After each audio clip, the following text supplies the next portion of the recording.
He was a billionaire, a titan of industry, a man who could buy cities. She was a waitress he'd discarded, and in her arms were the 2 children he swore weren't his. In a packed courtroom, Julian Blackwood laughed as his lawyers painted Elena Rodriguez as a desperate, lying gold digger. He even produced medical documents proving he was sterile. But he forgot one thing. A lie is only as strong as the secrets it hides. And when the judge finally unsealed a set of hidden documents, the billion-dollar empire, the perfect lie, and the man himself all came crashing down. Elena Rodriguez checked her watch, a cheap plastic one with a cracked face. 5:17 p.m.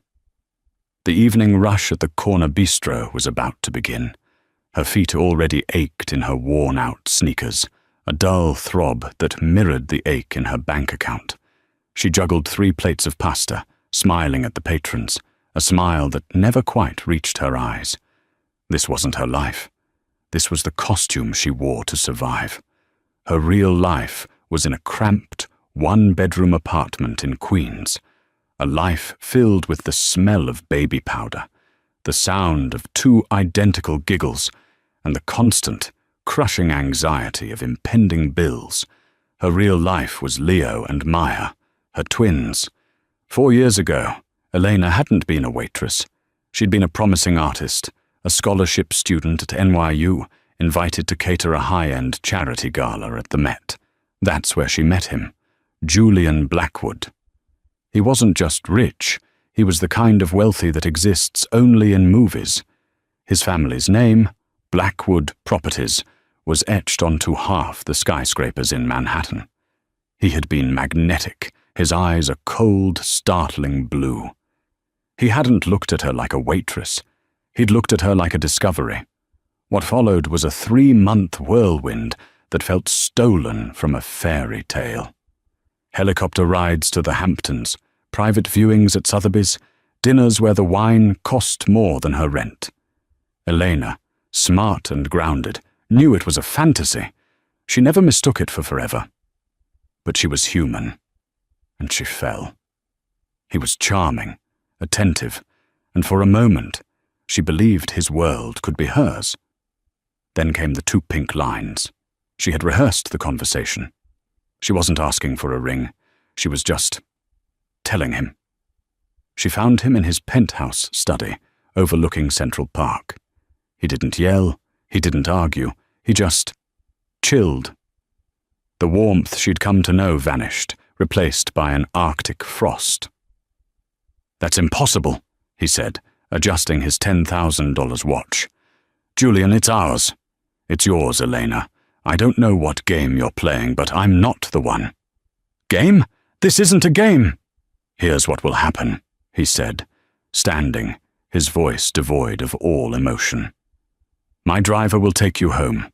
You will take care of this problem, and my assistant will send you a check for your discretion."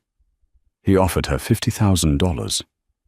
Not for a child, for an inconvenience. Elena stared at him, the man she thought she knew, and saw a monster. She didn't say a word. She didn't cry. She simply turned, walked out of the penthouse, and never looked back. She refused the check, blocked his number, and vanished from his world. She had her twins, moved to a different borough, and traded her paintbrushes for serving trays. For 3.5 years, she did it alone. She was proud, and she was terrified. The terror peaked 3 months ago. Maya, her little girl, had a persistent cough, a wheezing that terrified Elena in the dead of night. A specialist at the public clinic diagnosed her with a severe asthmatic condition, one that would require expensive medication and regular therapy. A week later, Leo, always the stoic one, fell at the playground and broke his arm. The hospital bill was catastrophic. Her pride couldn't buy an inhaler. Her dignity couldn't set a bone. For the first time in 4 years, Elena Rodriguez made a call. Not to Julian, but to the Legal Aid Society. The fight wasn't about her anymore. It was about them. She was suing Julian Blackwood for paternity and child support. The world she had run from was about to find her. The response wasn't a phone call. It was an avalanche. 2 days after the legal notice was served, a man visited the corner bistro. He didn't order. He waited until Elena's shift was over. He was tall, thin, and wore a suit so sharp it looked like it could cut glass. "Ms. Rodriguez," he said, his voice a smooth, reptilian hiss. He handed her a card. "Marcus Thorne, Escobedo Senior Partner, Blackwood Legal. I'm here to deliver a message from Mr. Blackwood." They stood on the rain-slicked sidewalk, the smell of garbage and gourmet pasta mixing in the air. "He's prepared to offer you a one-time payment of $100,000, Thorne said, in exchange for a full, binding and permanent non-disclosure agreement and your immediate withdrawal of this fictitious claim." Elena clutched her worn bag. "It's not fictitious." Thorne smiled, a bloodless expression. "Ms. Rodriguez, I have a file on my desk 3 inches thick about you. I know you were on scholarship. I know you have 40 tudlas or 17 in your checking account. I know about the hospital bill. You are a desperate woman. The court will see that." "They're his children," Elena said, her voice shaking but firm. "They are inconvenient," Thorne corrected. "And Mr. Blackwood does not do inconvenient. Take the offer. Buy your son a better cast, because if you proceed, I will not just defeat you in court. I will end you. I will paint you as a harlot, a schemer, a delusional gold digger. By the time I am done, you won't be able to get a job waitressing at a hot dog stand." Think about that. He didn't wait for a reply. He simply slid into the back of a black Mercedes S-Class that had been idling at the curb and disappeared. Elena went home and was sick, but Marcus Thorne was a man of his word. The smear campaign began the next day. It started with page 6 in the New York Post. A small, snarky item. "Which Big Apple billionaire is being targeted by a former fling with a sudden case of miracle twins? We hear she's a struggling artist looking for a masterpiece of a payday." Then the blogs picked it up. Photos of Elena, taken from her old art school Instagram, were juxtaposed with headlines. "The Blackwood Schemer. Inside Elena Rodriguez's plot to trap a billionaire. Bistro Brunette's baby daddy. Lie exposed." Her boss at the bistro, a kind man named Sal, had to let her go. "The reporters, Elena. They're harassing the customers. The phone won't stop ringing. I'm sorry." She was fired. Her neighbors looked at her with suspicion. Her landlord posted an eviction warning on her door for being 3 days late with rent. This was the Blackwood machine. It didn't just fight. It annihilated. Her own lawyer, David Chen from Legal Aid, was a young, earnest man who looked permanently exhausted. "They're trying to break you, Elena," he said, sifting through the stack of cease and desist letters Thorne's office sent daily. "They want you to be so tired, so poor, and so scared that you give up before we even see a judge." "David," she whispered, holding a sleeping Maya, who was wheezing softly. "What if they're right? What if I can't win?" David looked at the twins, then back at her. "The truth is the truth, Elena. They can't change that. They've requested an immediate hearing. They want this over fast. We just have to hold on until we get in that courtroom." The day of the hearing arrived. The family courthouse in downtown Manhattan was a circus. Reporters and photographers swarmed the entrance, shouting Eleanor's name. She was flanked by David Chen, who looked like a high school student fending off a rugby team. Eleanor kept her head down, her coat, her only coat, stained with what she hoped was just applesauce from Leo's breakfast. She looked poor. She looked scared. She looked exactly like the gold digger they'd painted her to be. Inside, the courtroom was packed. Julian Blackwood arrived last, like a king granting an audience. He wore a navy blue Tom Ford suit. He was flanked by Marcus Thorne and a team of 4 other lawyers. He looked calm, polished, and faintly annoyed, as if a fly had interrupted his lunch. He did not look at her. Not once. The judge, Serafina Hayes, was a woman in her late 50s, with a reputation for suffering no fools. Her gaze was sharp as she surveyed the room. "Mr. Thorne, you're the one who requested this emergency hearing. The floor is yours." Marcus Thorne rose, smooth as silk. "Your Honor, this is a tragedy of greed. My client, Mr. Julian Blackwood, is a pillar of this community, a philanthropist, a job creator, and like many prominent men, he is a target." He gestured to Eleanor. "Ms. Elena Rodriguez has concocted a fantasy, a desperate attempt to extort a man she had a brief and regrettable acquaintance with 4 years ago. She has brought no proof, no photographs, no emails, no texts, nothing." Elena's stomach tightened. It was true. Julian had been careful. He never texted. He always called. The photos they'd taken were on a phone he'd gifted her, which he'd remotely wiped the day he dumped her. "We are here," Thorne continued, "to put an end to this harassment, and to prove definitively that this claim is not just false, but a biological impossibility." This was new. David Chen shot Eleanor a confused look. "Mr. Blackwood," Thorne said, "will you please take the stand?" Julian moved with languid grace. He swore the oath. "Mr. Blackwood," Thorne began, "did you have a relationship with Ms. Rodriguez?" "I would not call it a relationship," Julian said, his voice resonating with false sincerity. "I knew her, briefly. I was a patron of her art, you could say. I tried to help her." "And did you sleep with her?" "Yes. On one occasion. It was a mistake I regret." "One occasion?" Eleanor's nails dug into her palms. It had been 3 months. "And could you be the father of her children?" Julian sighed, the picture of a burdened saint. "No, Mr. Thorne, I could not." "Why are you so certain?"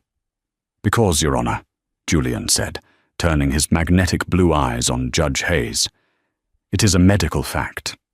I am unable to have children." A collective gasp went through the courtroom. "It is not something a man admits lightly," Julian said, his voice cracking with practiced emotion. "I've known for years, a condition I was born with. I have spent a fortune trying to correct it, to no avail. I had planned to tell my future wife, when the time was right. I suppose Miss Rodriguez has forced my hand." He looked at Eleanor, his first acknowledgement of her. It wasn't anger. It was pity. The look of a kind man forgiving a pathetic, delusional liar. It was a masterful performance. Elena felt the floor drop out from under her. Even she, for a split second, almost believed him. "This is a lie," she hissed to David. "He's under oath," David whispered back, his face pale. "He wouldn't dare." "Mr. Thorne," Judge Hayes said, her face unreadable. "You have proof of this condition?" "We do, Your Honor," Thorne said, picking up a sleek, leather-bound file. "A complete medical file, sworn affidavits from the world's leading fertility specialists. He was going to do it.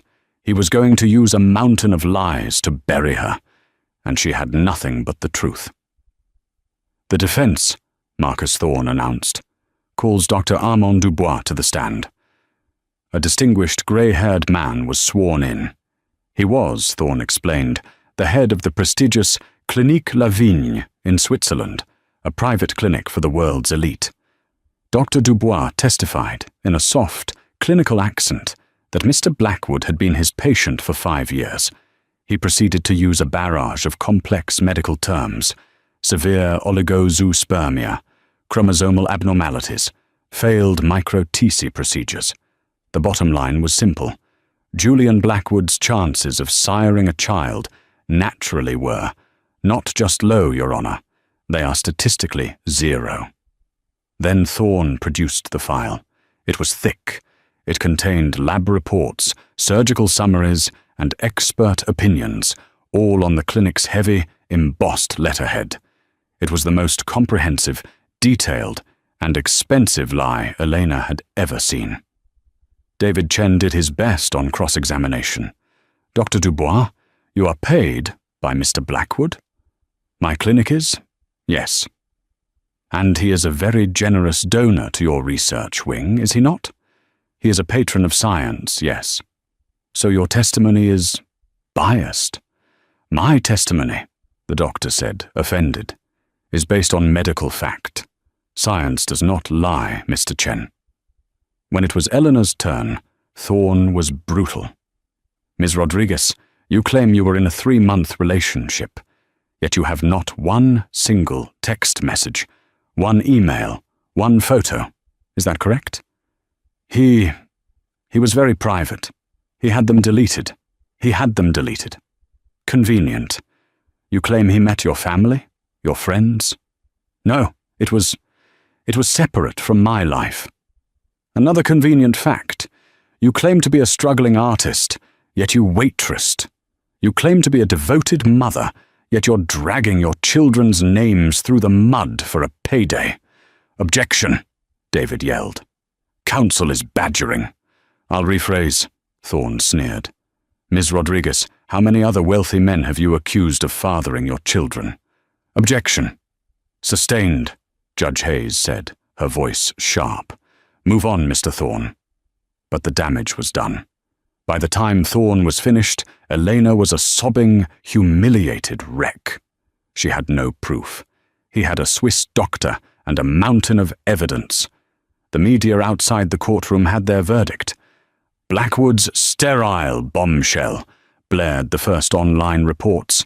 Courtroom drama. Gold digger's case collapses. Julian Blackwood left the courtroom looking sympathetic and wounded. That evening, in David Chen's tiny, cluttered office, Elena was ready to give up. He won, David. He has a Swiss doctor. I have nothing. I don't believe it, David said, pacing. He was staring at a copy of the Swiss report. What's not to believe? It's too perfect. It's too clean. He tapped the summary page. Dr. Dubois, I'm going to look into this guy. And this clinic. What's the point? He'll just buy them off. Maybe. But Elena, David said, his eyes intense. He's lying. You know it. I know it. But he made a mistake. What mistake? He lied too big, David said. A man this arrogant, he doesn't just tell a lie. He builds a cathedral to it. And cathedrals have flaws. David's phone buzzed. He looked at it. It's a motion from Thorne. He's requesting the case be dismissed with prejudice. Meaning you can never bring this case again. Ever. Oh, God. We have 48 hours to respond, David said, his jaw set. He thinks he's buried us. He just gave us a shovel. I'm going to petition the judge for one thing. The only thing that matters. What? A court-ordered, independently administered DNA test.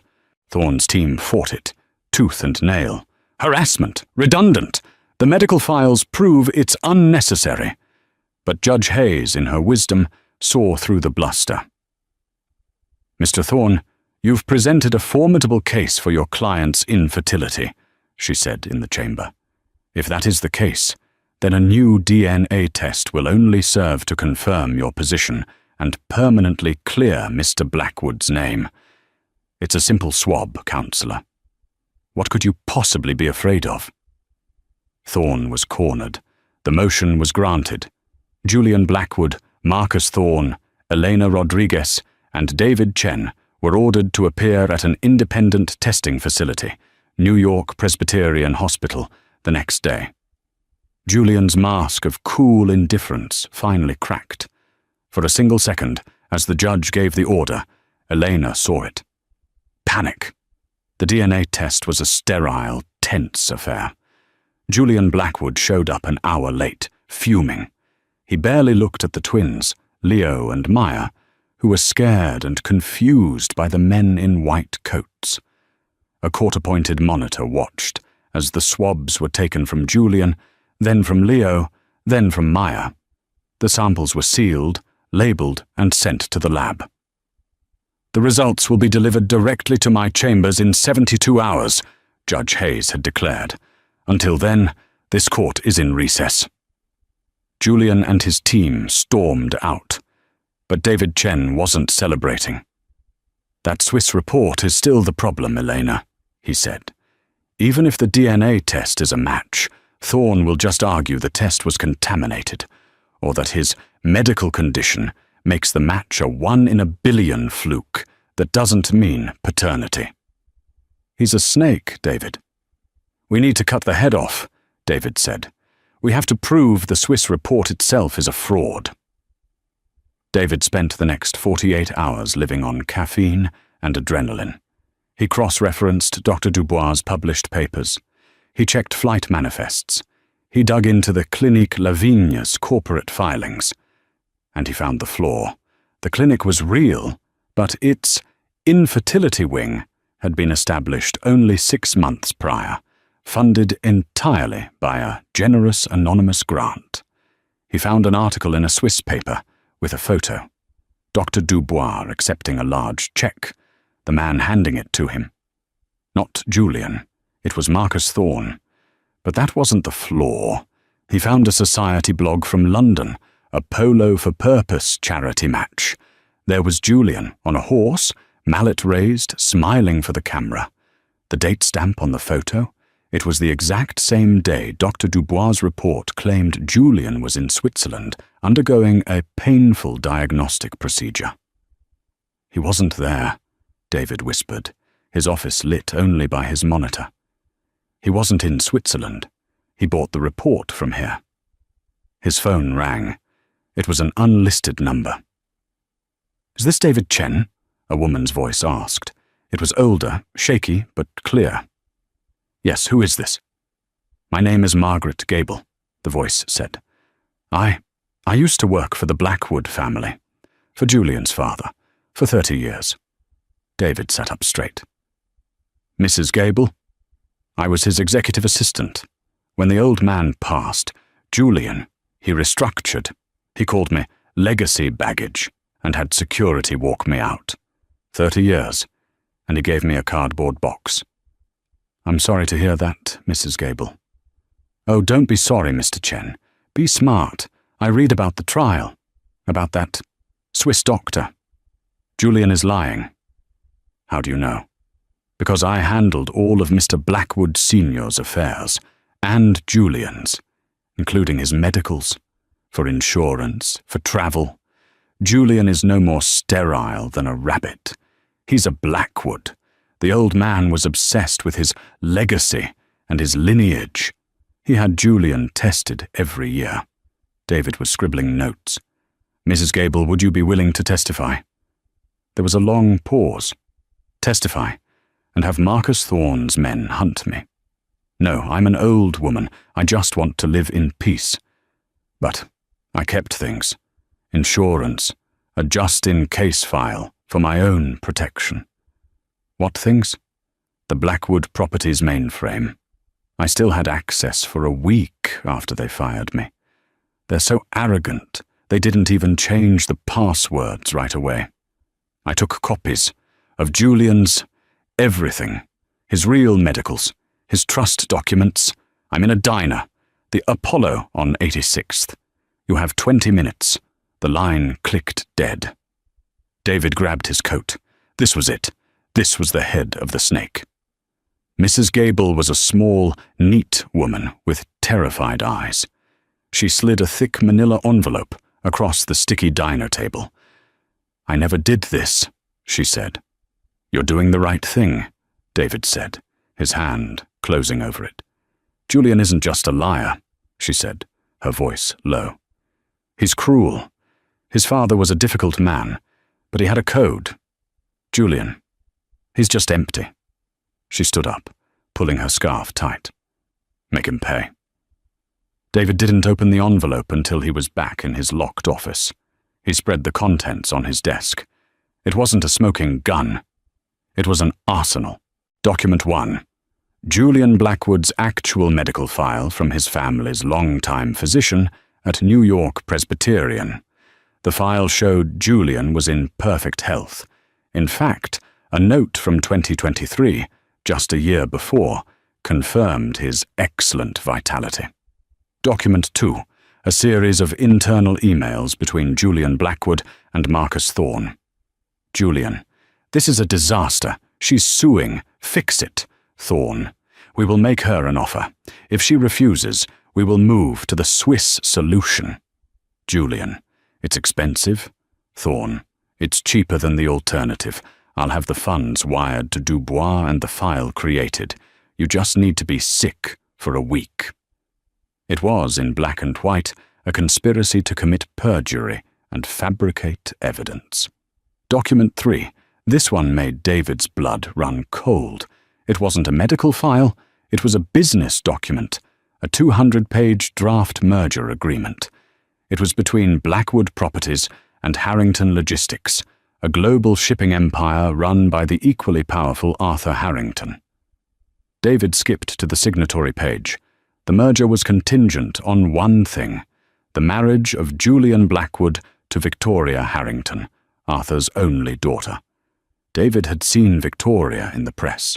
She was a beautiful, ice-blonde heiress, and she had been sitting in the front row of the courtroom, right behind Julian, looking at Elena with utter disdain. Their engagement had been announced 2 months ago. This wasn't a marriage. It was a $10 billion corporate merger. David scanned the annexes, and there it was. Section 4.b, the Family Values and Morality Clause. The clause stated that the merger would be rendered null and void if either primary signatory, Julian or Victoria, was found to have engaged in conduct that would bring moral or financial scandal upon the new entity.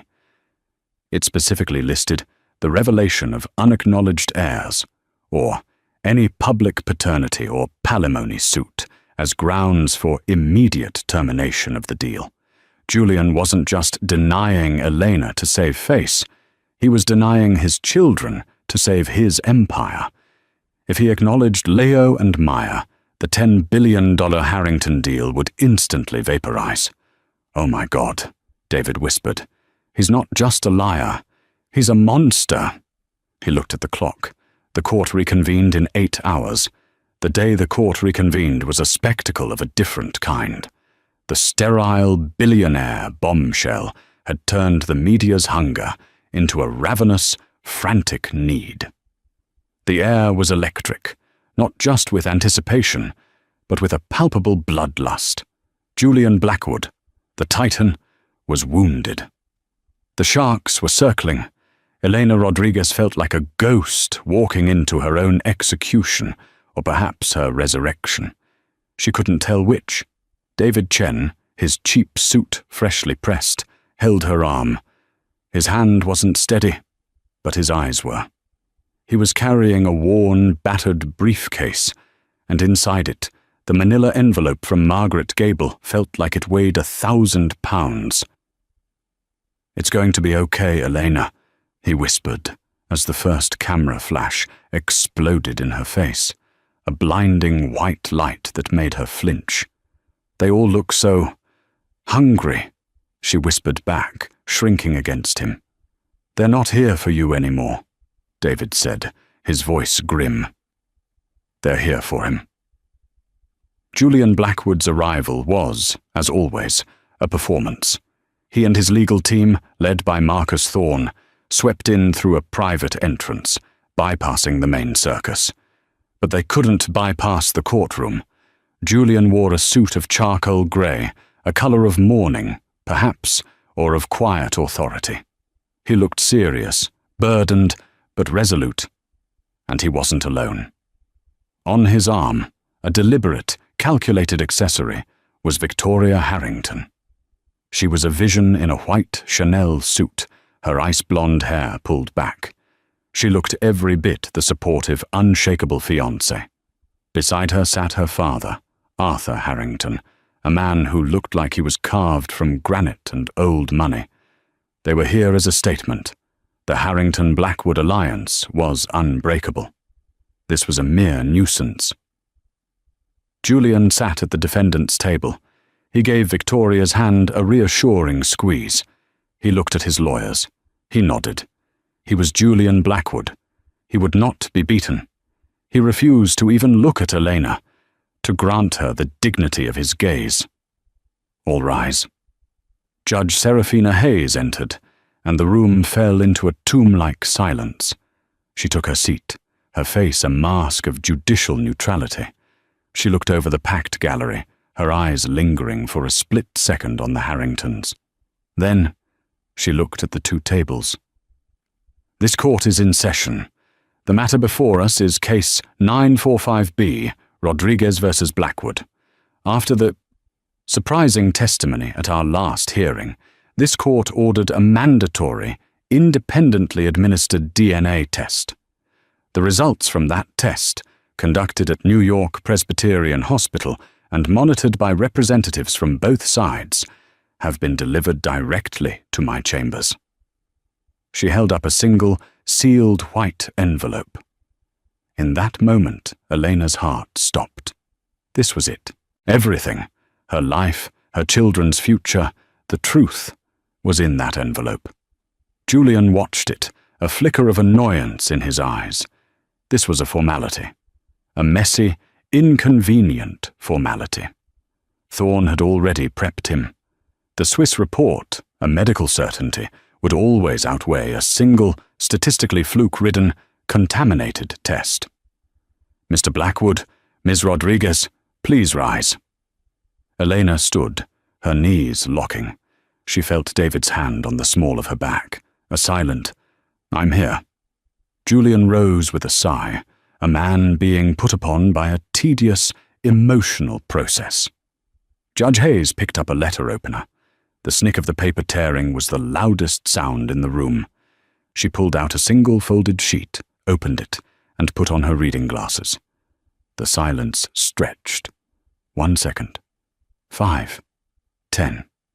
She read it, her face betraying nothing. She read it a second time. Elena thought she was going to be sick. "Please, please, please," she whispered, a prayer so quiet it was only a breath. Julian, across the room, began to feel the first, cold prickle of something. Not fear. Not yet. But impatience. Why was she taking so long? Finally, Judge Hayes looked up. She removed her glasses. "The findings," she said, her voice clear and cutting, "are conclusive. The testing facility reports no anomalies, no contamination, and a perfect chain of custody." She looked directly at Julian Blackwood. "The probability of paternity for Mr. Julian Blackwood is 99.99999% for the minor child, Leo Rodriguez." A collective gasp sucked the air from the room. "And," the judge continued, her voice rising, 99.99999% for the minor child, Maya Rodriguez. It was a bomb. The press gallery erupted. A reporter yelled, "Oh my God!" Victoria Harrington's perfectly manicured hand flew to her mouth, her eyes, wide with shock, fixed on Julian. "Julian," she whispered. Elena crumpled. Her legs gave out, and she sank into her chair, a strangled sob tearing from her throat. It wasn't joy. It was the sound of 4 years of terror, shame, and exhaustion finally breaking free. "Order!" The judge's gavel cracked like a gunshot. "Order!" Julian Blackwood was frozen. His face was a mask of white marble. He turned, slowly, to Marcus Thorne. His look was not one of panic. It was one of pure, incandescent rage. "Fix this!" he hissed, his voice low and lethal. Marcus Thorne, for the first time, looked rattled. But he was a shark. He lived for blood in the water. He'd leaped to his feet. "Objection. Your Honor, this is an outrage. A clear and patent impossibility. The test is flawed. The chain of custody must have been broken. It is contaminated. It's a statistical anomaly." He was shouting now, his face red, pointing at the judge's desk. "We have definitive medical proof from the world's leading expert that my client is sterile. That fact renders this test, this piece of paper, inadmissible. It's a fraud. We demand a retest. We demand a full hearing on New York Presbyterian's lab protocols. This is Mr. Thorne." The judge's voice was not a shout. It was a shard of ice. So cold, so sharp, it cut through Thorne's tirade and stopped him mid-syllable. "You," she said, "will sit down. Now." Thorne, his mouth still open, slowly, very slowly, sat. "You are not objecting, Mr. Thorne. You are having a tantrum, and you are doing so in my courtroom. This test was not a suggestion. It was an order. It was conducted at one of the finest medical institutions on the planet. Your claim of contamination is insulting, both to this court and to the medical profession at large." She leaned forward. "The DNA is a match, Mr. Thorne. That is now a fact in this record, a fact which stands in direct, glaring contradiction to the performance your client and his Swiss doctor gave." She turned her gaze on Julian. "Mr. Blackwood, it seems you have a great deal of explaining to do. You are either a medical miracle, or you are a liar." Julian's mind was racing, the cogs grinding. The Swiss report, the Swiss report. The DNA is a fluke. The report is fact, a court-ordered test versus a lifetime of medical data. The data wins. Thorne can spin this. He has to spin this. He was about to whisper to Thorne to pivot to the 1-in-a-billion anomaly defense when another voice cut through the silence. "Your Honor?" David Chen stood, his voice shaky but clear. "Given Mr. Thorne's energetic defense of his client's condition, the plaintiff believes this might be the opportune moment to introduce new evidence." Thorne shot up again. "What now? He has nothing. We've seen his disclosures. He has no proof. Objection. Relevance?" "The relevance, Mr. Thorne," David said, his voice gaining strength, "is that this new evidence speaks directly to the creation of your definitive Swiss report. We have evidence," he held up the manila envelope, "of a conspiracy to commit perjury." The room, which had been buzzing, went dead silent. Conspiracy. Perjury. Those were criminal words. Thorne's blood ran cold. His face, which had been red, was now a pasty, sick-looking white. He stared at the envelope. What was in it? "What is he talking about, Marcus?" Julian hissed. "He's bluffing," Thorne hissed back, but sweat was beading on his forehead. "Your Honor," Thorne stammered, This is theatre. The plaintiff's counsel is desperate. He's making wild, slanderous accusations. Whatever that is, it is undoubtedly stolen, privileged, and inadmissible." "Is it, Mr. Thorne?" Judge Hayes asked, her eyes narrowing. "Attorney-client privilege, you will recall, does not extend to the commission of a crime. Mr. Chen, you are making the most serious allegation an attorney can make. You had better be able to back it up." "It's all in here, Your Honor," David said, walking forward.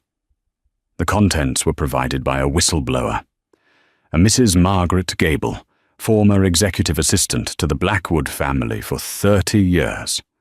Fired by Mr. Blackwood last year. Julian's head snapped up. Margaret? The old mousy woman? It couldn't be. "She provided," David continued, laying the envelope on the bailiff's desk, "what she calls her just-in-case file. I believe, Your Honor, you will find it illuminating. It contains Mr. Blackwood's real medical files, from his real doctor, and correspondence between Mr. Blackwood and Mr. Thorne. Regarding the Swiss solution, the last two words landed like a physical blow. Thorne actually staggered. He grabbed the table for support. He was done. His career was over. "Your Honor," he croaked. "Fruit of a poisonous tree. It's stolen property." "The tree, Mr. Thorne," Judge Hayes said, her voice filled with acid, "appears to be you. Bailiff, give me the envelope." Her chambers would have been the proper place, in private.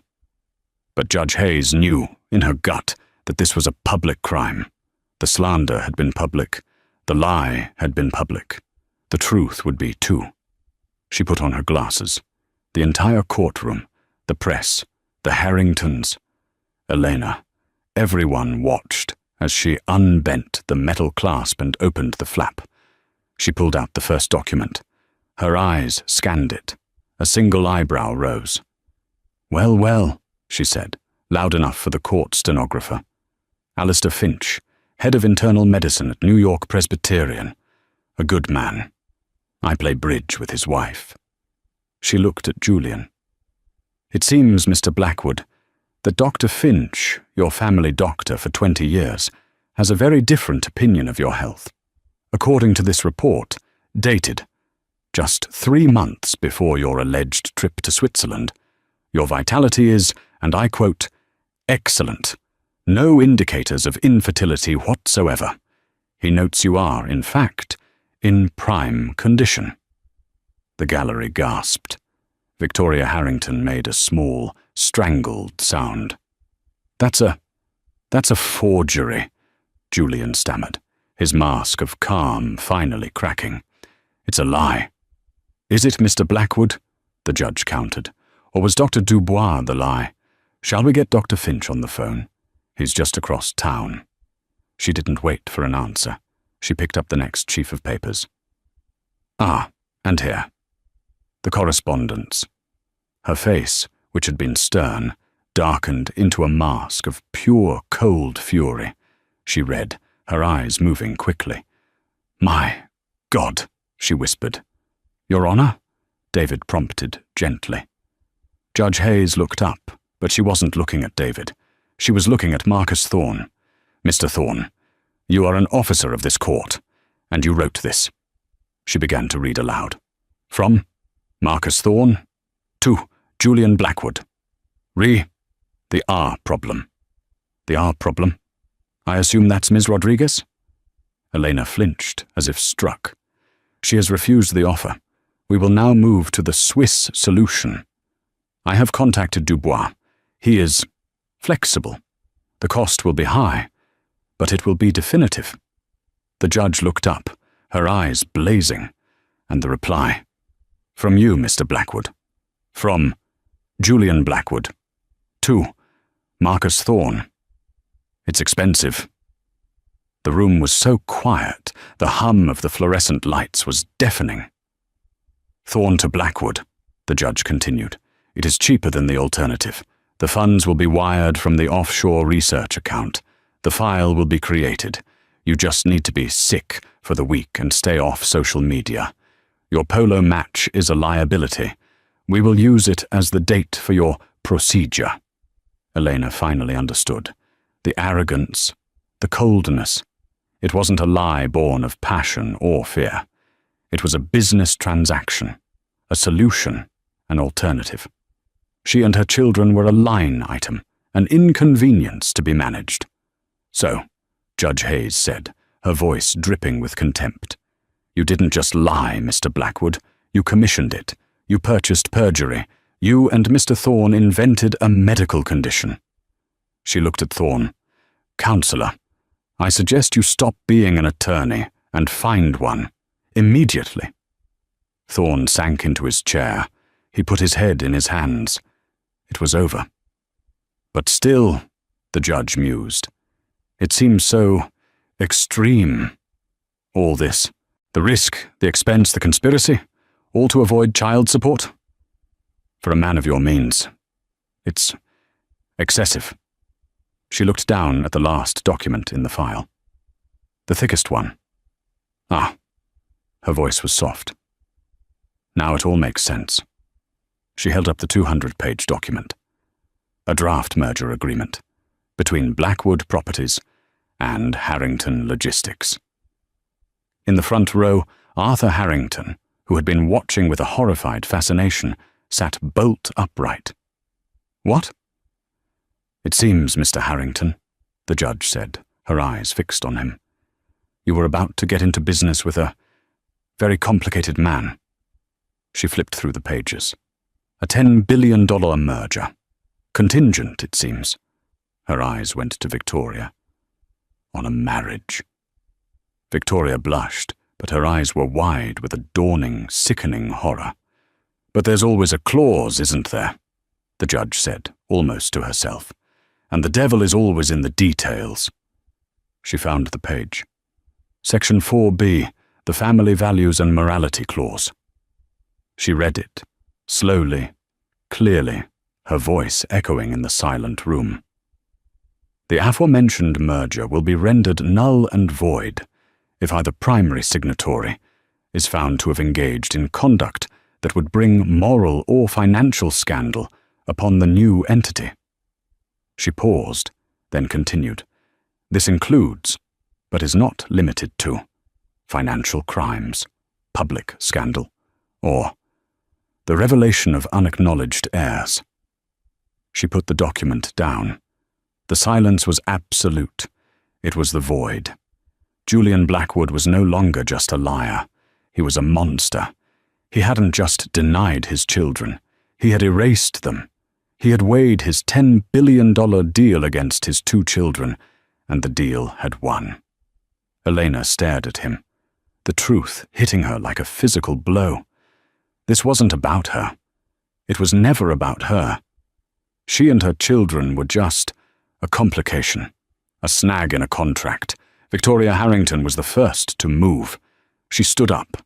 Her face, so perfect, was now a mask of white-hot rage, her blue eyes blazing.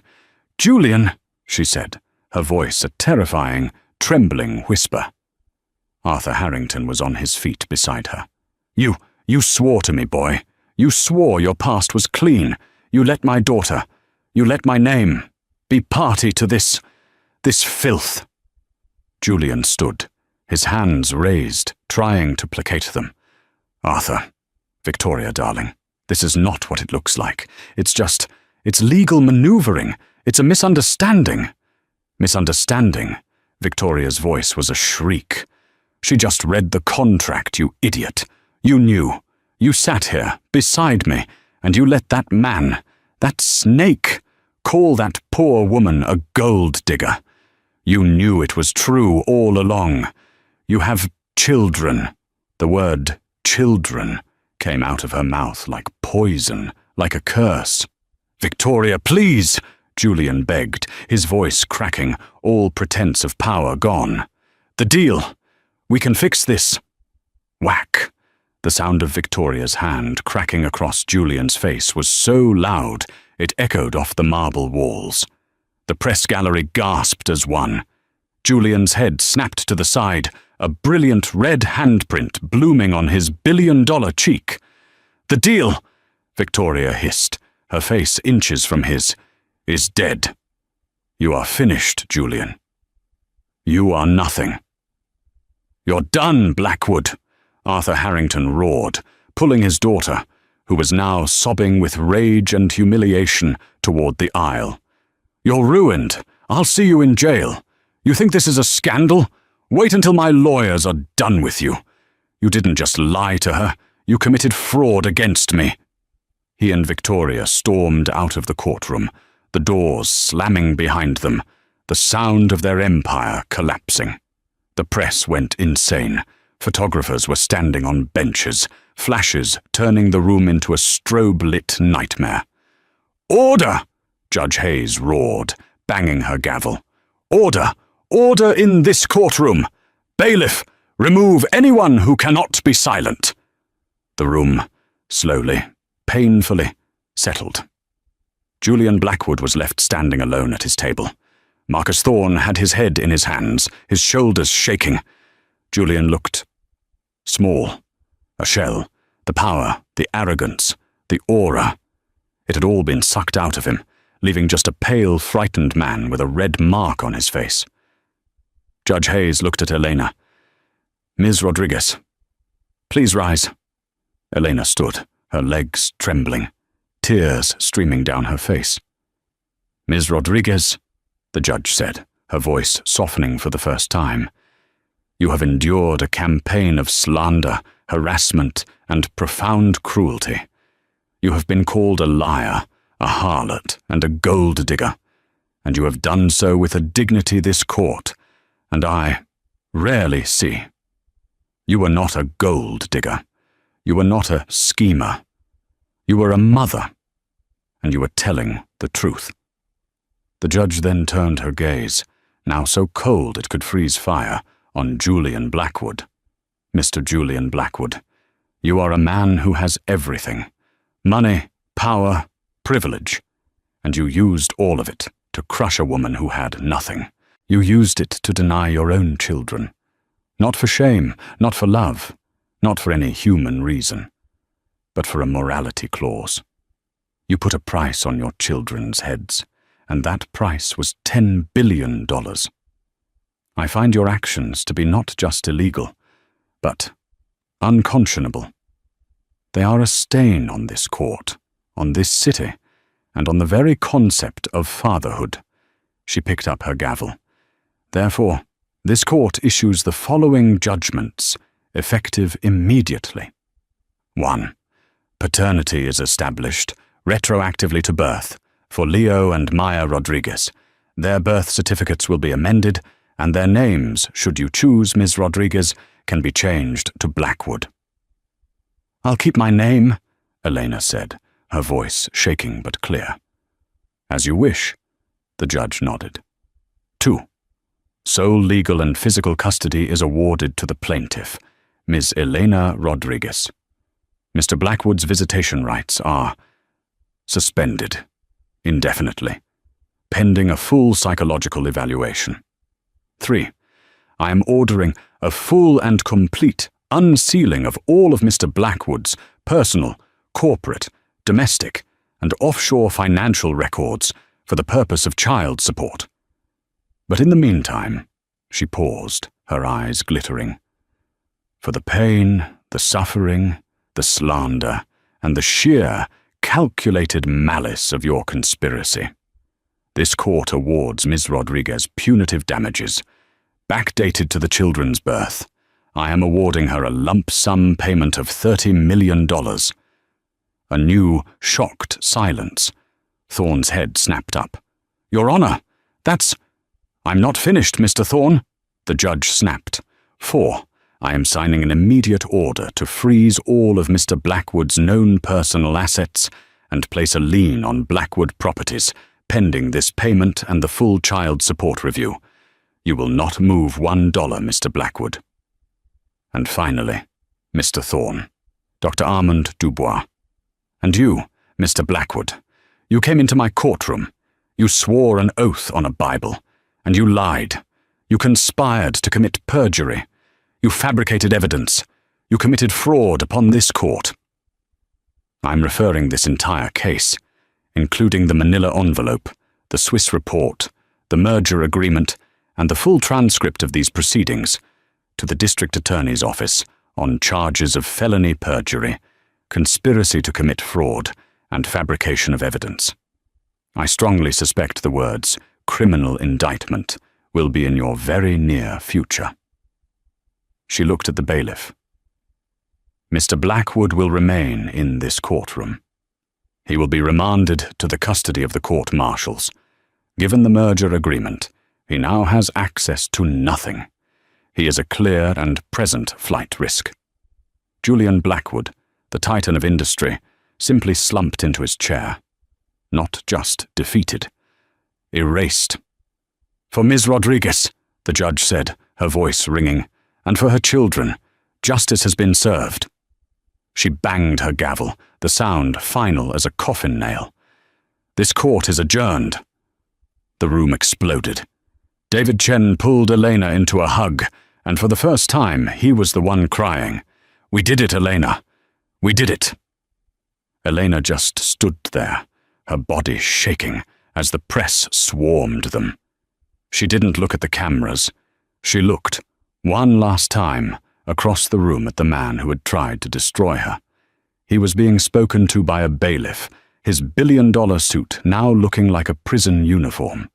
He was pale, small, and for the first time, he looked exactly like what he was. A broken, empty man. Elena Rodriguez turned her back on him. She took David's arm and, without a word, she walked out of the courtroom to go home to her children. The downfall was total. The Harrington deal didn't just collapse. It triggered a cascade of financial ruin for Blackwood Properties. Julian Blackwood was arrested on the courthouse steps for perjury. His lawyer, Marcus Thorne, was disbarred, and the Clinique La Vigne was shut down pending a fraud investigation. But this story isn't about him. It's about Elena. With the settlement, she didn't buy a penthouse. She set up the Leo and Maya Fund, a legal aid foundation for parents fighting for their children. She finally bought a small house with a yard, and, for the first time in her life, a studio where she could paint. She gave her children the one thing Julian Blackwood never had: a life built on truth. What did you think of Elena's story? Her fight shows that the truth is the most powerful weapon, even when you're facing a billionaire. Do you think the judge gave Julian the justice he deserved? Let me know your thoughts in the comments below. We tell stories like this every week, stories of betrayal, justice, and the powerful getting what's coming to them. If you enjoyed this, please hit that like button, share it with someone who needs to see that the little guy can win, and be sure to subscribe to the channel. Click the bell so you never miss a single story.